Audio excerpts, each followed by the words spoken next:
It's like it's not obvious to me that people themselves think that they're valuable all the time. Often they don't think that at all. They certainly don't think that often when they're depressed.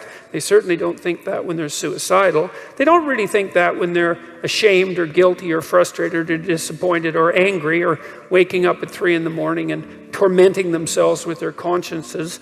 They don't necessarily think that when they're fighting with their family or when they're upset at work or, when things go wrong in life. And so it's not so bloody obvious that people are inherently valuable.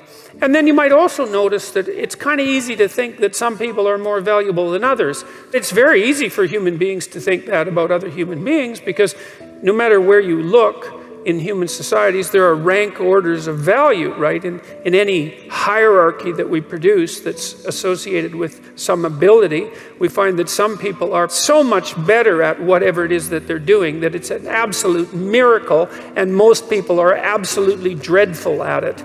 And so, if you were thinking about inherent value as an approximation of skill or competence, then it wouldn't be obvious from the structure of the world that people were inherently valuable in that manner either, because there's such a rank order difference in our ability to do things. And you might say, well, that kind of averages out across things, but I don't think that's a very strong argument either. So it's not obvious where this idea that people are inherently valuable came from. That's a tough one. In fact, I think it's one of the least obvious concepts that human beings have ever come up with, that each of us is to be attributed some divine spark, let's say, that makes us equal in some fundamental way before God, before the reality of the universe itself, even in relationship to our own laws. I mean, if you want a miracle for an idea, I can't think of one that's more unlikely than that.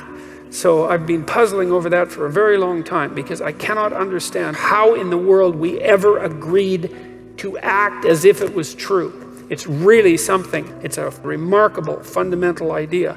And what's so interesting about it too is that once you have that idea, weird as it is and improbable as it is, and you start to organize your social relationships in accordance with it, well, then they work.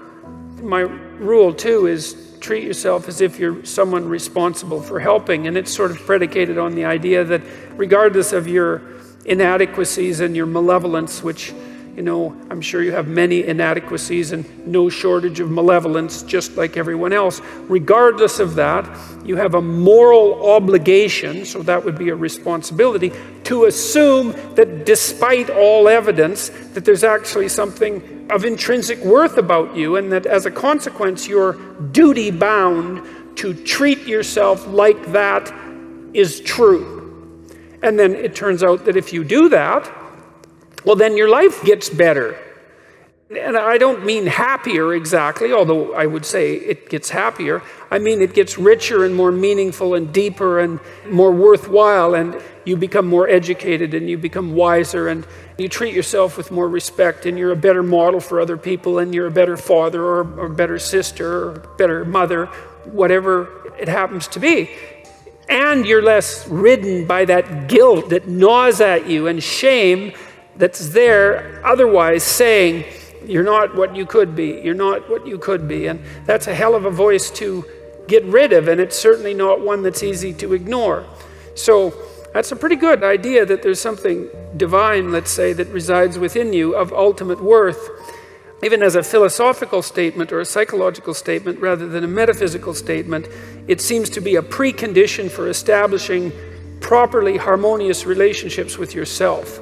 And that's worth thinking about a lot. Because you could think that in some sense you just own yourself, because people do kind of make that claim, especially when they're trying to justify, for example, their right to suicide, that, it's your life, it's your body, you're yours to do what you will with. And if that was true, well, then it would seem to me that life would be a lot more straightforward, because you would just tell yourself things that you would instantly obey and believe. So first of all, you'd tell yourself all the things that you were going to do, and then you just run off and do them, which you don't, obviously, because it's much more difficult than that. And then you'd also say, well, enough of the guilt and the shame and the negative emotion and the disillusionment and the vengefulness and all those things that make life hard, the self-recrimination. It's like, what the hell do we need that for?